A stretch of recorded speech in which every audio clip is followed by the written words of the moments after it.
Hello everyone. तो आज का जो टॉपिक है हिप जॉइंट है। इससे पहले हम लोग फोरआर्म को पढ़े हैं। अभी हम लोग हिप जॉइंट को समझेंगे। हिप जॉइंट एक वन शॉट वीडियो होगा जिसमें 10 से 15 मिनट में पूरे आपके 10 मार्क्स कंप्लीट हो जाएंगे। यूनिवर्सिटी के पॉइंट ऑफ व्यू से देखें तो यूनिवर्सिटी एग्जाम में ज़्यादा पूछा जाता है। हिप जॉइंट को समझते हैं फिर। हिप जॉइंट में एक सिनोवियल जॉइंट होता है। सिनोवियल जॉइंट बहुत सारे होते हैं, लेकिन हिप जॉइंट जो है वो भी एक सिनोवियल जॉइंट है, जो कि किसके किसके बीच होता है। अगर ज्वाइंट है तो दो से अधिक बोन के बीच में रहेगा। तो जो हिप जॉइंट होता है वो दो बोन के बीच में होता है। कौन कौन सा बोन? एक head of the femur and acetabulum cavity.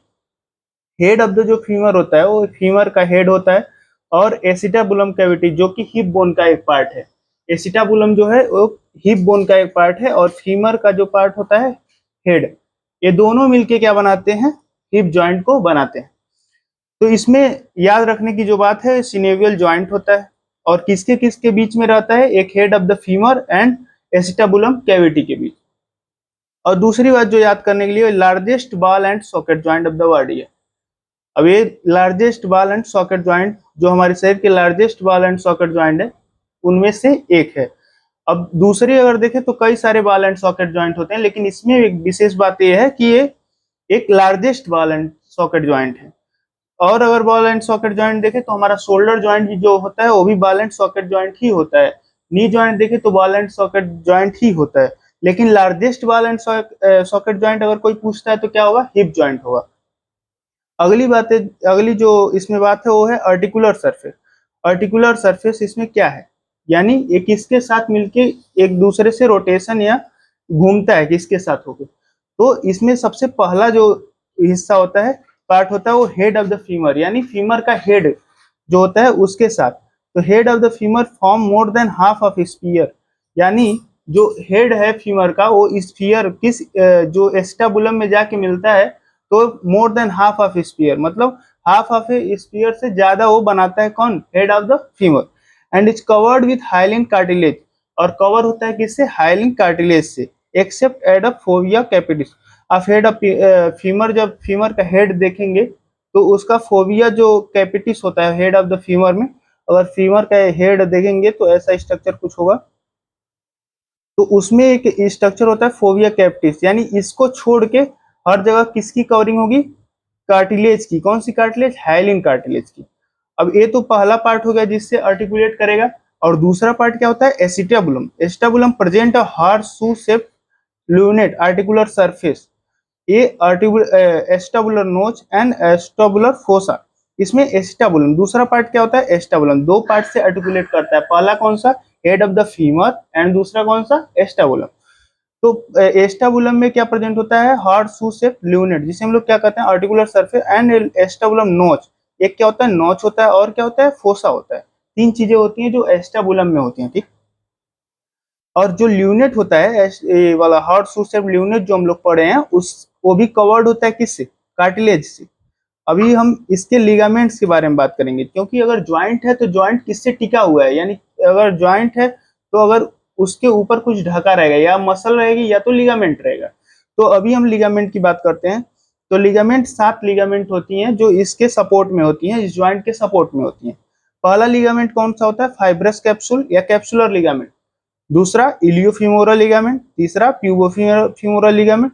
और चौथा इस्कियोफिमोरल लिगामेंट। और पांचवा ligament of the head of the femur, इसी को हम लोग कहते हैं लिगामेंटम टेरिस।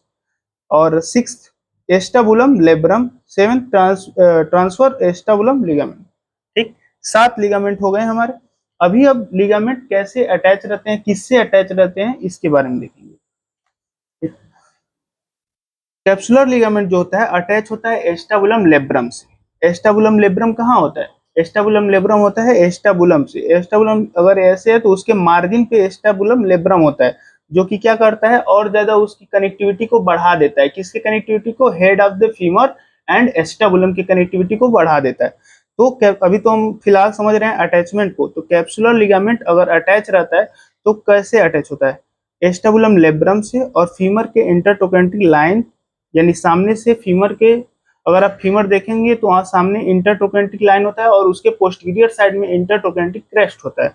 तो फ्रंट से किससे अटैच होता है? इंटरट्रोकेंट्रिक लाइन से, और उसके पीछे यानी बिहाइंड से किससे होता है? इंटरट्रोकेंट्रिक क्रेस्ट से। दूसरा लिगामेंट जो है इलियोफीमोरल लिगामेंट है। इन्वर्टेड वाई शेप्ड लिगामेंट होता है जो कि इंटीरियरली होता है, यानी ये वाइट शेप जो लिगामेंट होता है इलियोफीमोरल, ये इंटीरियरली होता है और इसका शेप क्या होता है? ट्रेंगुलर शेप होता है। अभी इसके अटैचमेंट की बात करते हैं तो अपेक्स पे जो है lower half of the interior inferior iliac spine पे अटैच होता है। इसका जो लिगामेंट है इलियोफीमोरल लिगामेंट जो है अपेक्स पे कहाँ होता है? अटैच इलियक स्पाइन पे, और बेस पे कहाँ होता है? इंट्रोट्रोकेंट्रिक लाइन पे। अभी तक हम लोग दो लिगामेंट पढ़ चुके हैं, पहला कैप्सुलर लिगामेंट, दूसरा है इलियोफीमोरल लिगामेंट।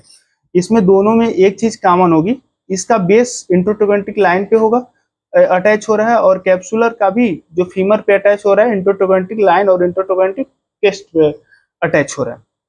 अभी इलियोफीमोरल में एक जो है इंपॉर्टेंट बात है कि यह one of the strongest ligament in our body, मतलब हमारे शरीर में या हमारी बॉडी में जो भी लिगामेंट पाए जाते हैं उनमें से स्ट्रॉन्गेस्ट लिगामेंट कौन सा होता है? इलियोफीमोरल लिगामेंट, जो कि prevent the trunk from turning backward in standing posture.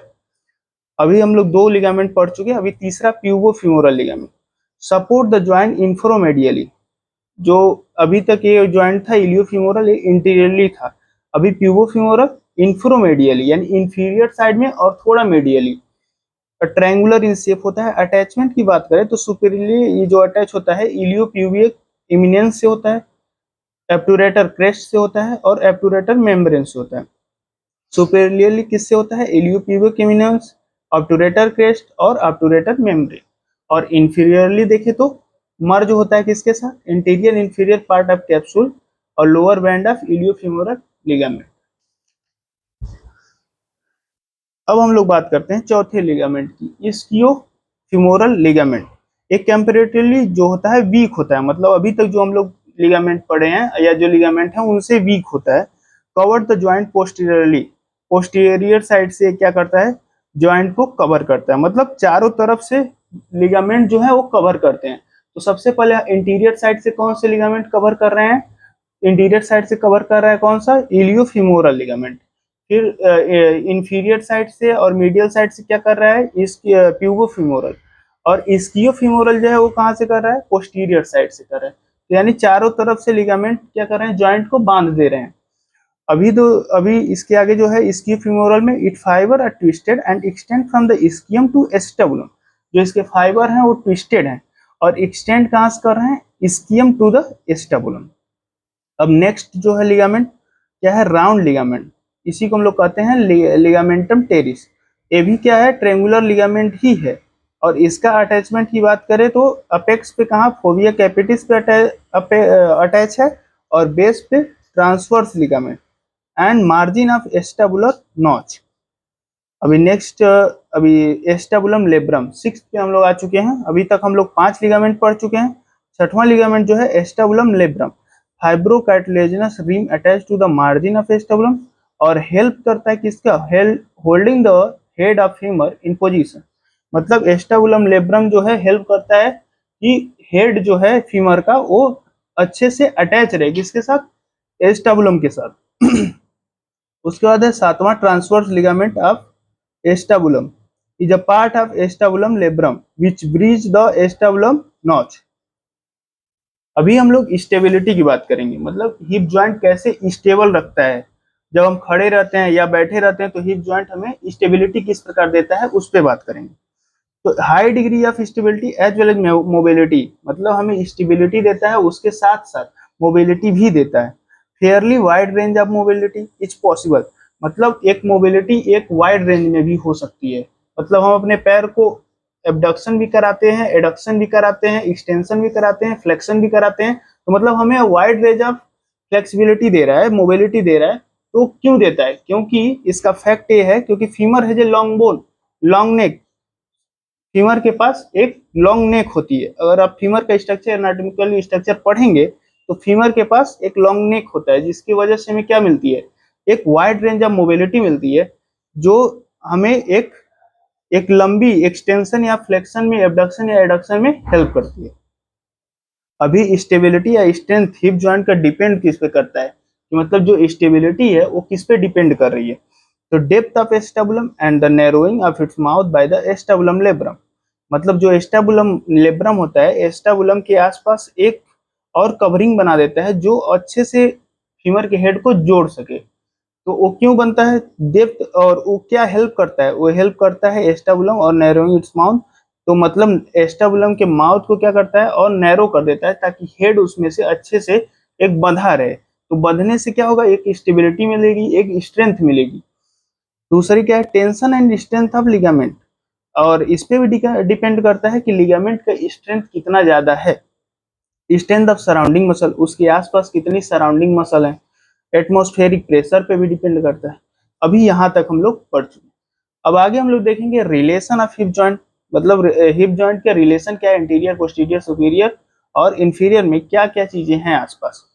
तो सुपीरियर में देखें तो gluteus maximus, medius, gluteus minimus, reflected head of rectus femoris. अब इसको एक बार अपने बना के पढ़ सकते हैं, जल्दी याद होगा। तो सुपीरियर साइड में क्या क्या है, gluteus maximus, medius, minimus and reflected head of rectus femoris. Interior side में देखें तो सेम वही है, यहाँ पे रिफ्लेक्टेड हेड है, यहाँ पे क्या है straight head of rectus femoris है, यहाँ पे femoral artery, nerve, vein and synovial bursa. Posterior side में देखें तो क्या क्या है, gluteus maximum, piriformis, quadratus femoris, sciatic nerve and bicep nerve. Inferior side में obturator externus, adductor magnus, adductor brevis, adductor longus and ब्रोसिस। तो ये सभी नाम याद ही करने पड़ेंगे, इसका कोई ट्रिक नहीं है। अगर ट्रिक देखें तो जी क्यूब इसका ट्रिक कर सकते हैं, और इसका ट्रिक एफ क्यूब कर सकते हैं, और कोई खास ट्रिक तो है नहीं इसमें, और इसका ए क्यूब कर सकते हैं, यही ट्रिक होगा। Bursa around the hip joint, अब इसमें बर्सा क्या क्या रोल करता है हिप जॉइंट में उसको पढ़ लेंगे। तो ऐसे तो कई सारी बर्सा है, लेकिन जो जितना पढ़ा रहे हैं कि जो याद हो जाए, वन शॉट में आ सके। ट्रोकेंटिक बर्सा होता है, स्केल बर्सा होता है, ग्लूटियोफिमोरल बर्सा होता है, सबसोअस बर्सा होता है। ट्रोकेंटिक बर्सा जो होता है between gluteus Maximus and greater trochanter, यानी ग्लूटियस मैक्सिमस जो है और ग्रेटर ट्रोकेंटर के बीच में। ग्रेटर ट्रोकेंटर कहाँ होता है, फीमर में होता है, तो उसके बीच में, और ग्लूटियस मैक्सिमस के बीच में। और स्कियल वर्सा कहाँ होता है, ग्लूटियस मैक्सिमम एंड स्कियल ट्यूबरसिटी के बीच में। Gluteal femoral versa, tendon of gluteal Maximus and vastus lateralis. सब श्वास वर्सा इलियोप्यूबिक इमिनेंस एंड श्वास मेजर टेंडन के बीच में। अगली के अब इसके बाद सबसे जो इंपॉर्टेंट है, blood supply and nerve supply. Blood supply कहाँ से होती है, ऑब्टूरेटर आर्टरीज होती है। कहाँ से होती है, obturator artery, femoral femoral artery and gluteal artery. तीन आर्टरी है, ऑब्टूरेटर, फिमोरल एंड ग्लूटियल। अब इसके बाद nerve supply, femoral, gluteal, obturator and quadratus femoris. यहाँ पे एक बढ़ जाता है, क्वाड्रेटस फ्यूमोरिस आ जाता है। ठीक, मूवमेंट की बात करें तो मूवमेंट क्या होगा, फ्लेक्शन एंड एक्सटेंशन, फ्लेक्शन और एक्सटेंशन, और adduction and abduction, medial and lateral rotation, circumduction. यहाँ पे एक्सटेंशन को समझ लेते हैं, जब पैर पीछे ले जाते हैं एक्सटेंशन, आगे ले जाते हैं तो फ्लेक्शन। एडक्शन क्या होता है, जब मीडियल में अपने मीडियल साइड में ले जाते हैं पैर को, यानी अपने शरीर की तरफ जब पैर को ले जाते हैं तो क्या होता है एडक्शन। और एबडक्शन क्या होता है, जब शरीर से दूर ले जाते हैं अपने पैर को। ठीक, अब इसके बाद जो मेन इंपॉर्टेंट चीज है जो आपको लिखना ही लिखना होता है, यूनिवर्सिटी के लिए बहुत ज्यादा इंपॉर्टेंट है, तो वो है क्लिनिकल एनाटॉमी। जब भी आप पूरा लिखेंगे तो क्लिनिकल एनाटॉमी जरूर लिखें। क्लिनिकल एनाटॉमी में क्या है, कॉन्जेनाइटल डिसलोकेशन होगा, यानी कॉन्जेनाइटल डिसलोकेशन यानी फीमर से जो एस्टेबुलम में है वहां से हट जाता है। Osteoarthritis, fracture of neck of the femur, जो फीमर का नेक है वहां से फ्रैक्चर होना। हिप रिप्लेसमेंट सर्जरी, ये तो बहुत लोग सुने होंगे। उसके बाद एंटोट्रोकेंटिक फ्रैक्चर, यहाँ भी फ्रैक्चर, यानी अगर देखें तो फ्रैक्चर ज्यादा कॉमन है क्लिनिकल एनाटॉमी में। आई होप कि समझ में आएगा video. Thank you so much.